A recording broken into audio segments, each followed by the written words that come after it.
इतिहास की चर्चा हो और चंद्रगुप्त मौर्य का नाम ना आए, ये तो हो ही नहीं सकता। मौर्य साम्राज्य, जिसने भारत में 321 ईसा पूर्व से 185 ईसा पूर्व तक, मतलब कि लगभग 137 साल तक भारत में शासन किया। चंद्रगुप्त मौर्य का जन्म 340 ईसा पूर्व में मौर्य या मौर्य वंश के कुल में हुआ था। जन्म से पहले ही इनके पिता की मृत्यु हो गई और जन्म के कुछ साल बाद ही इनकी माता की भी मृत्यु हो गई थी। इन हालातों से गुजरने के बाद भी चंद्रगुप्त ने कभी हार नहीं मानी। जब चंद्रगुप्त मौर्य 10 साल के थे तो उनकी मुलाकात चाणक्य से हुई।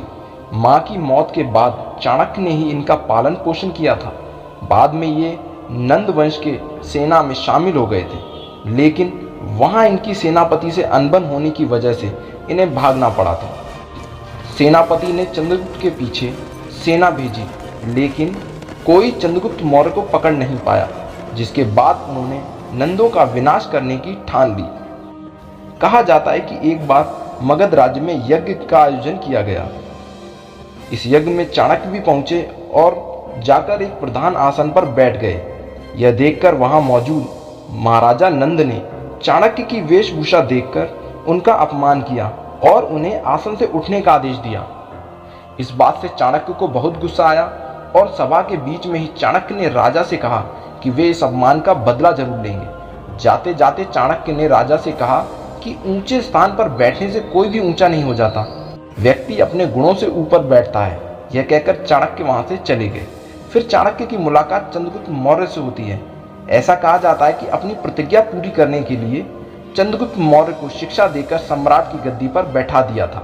चाणक्य ने पोरस को अपने साथ लिया और भी कई देशों के राजाओं को मिलाकर घनानंद पर आक्रमण कर दिया।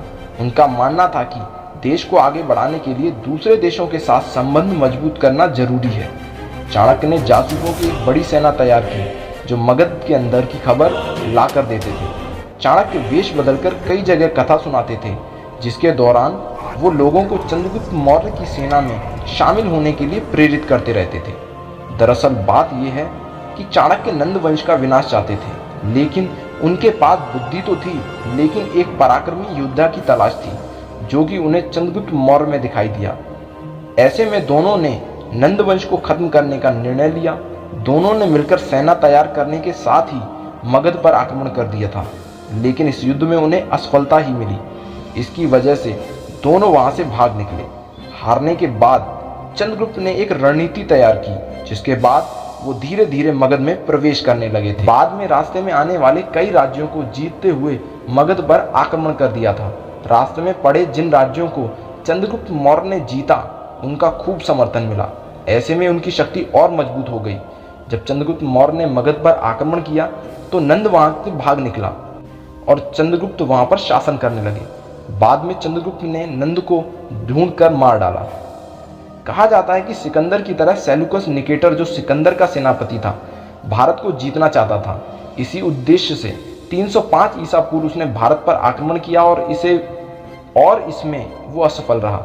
चंद्रगुप्त मौर्य से हार गया और इस हार की वजह से सेल्यूकस को अपनी बेटी का विवाह चंद्रगुप्त से करना पड़ा। इसके बाद चंद्रगुप्त मौर्य का साम्राज्य चारों दिशाओं में फैल चुका था। यूनानी ग्रंथों के अनुसार सम्राट चंद्रगुप्त मौर्य के पास एक विशाल सेना थी। कई ग्रीक खतों से पता चलता है कि चंद्रगुप्त मौर्य की सेना में 5 लाख से अधिक पैदल सैनिक, 9000 युद्ध हाथी और 30,000 घुड़सवार थे। पूरी सेना अच्छी तरह से प्रशिक्षित थी। जैन स्रोतों से पता चलता है कि चंद्रगुप्त मौर्य जैन धर्म से बहुत प्रेरित थे। 24 वर्ष के शासन के बाद उन्होंने अपना साम्राज्य अपने पुत्र बिंबिसार को सौंपकर जैन भिक्षु भद्रबाहु से जैन धर्म की दीक्षा ली और श्रवणबेलगोला नामक जगह पर एक जैन भिक्षु के समान उपवास करते हुए अपने जीवन का त्याग कर दिया।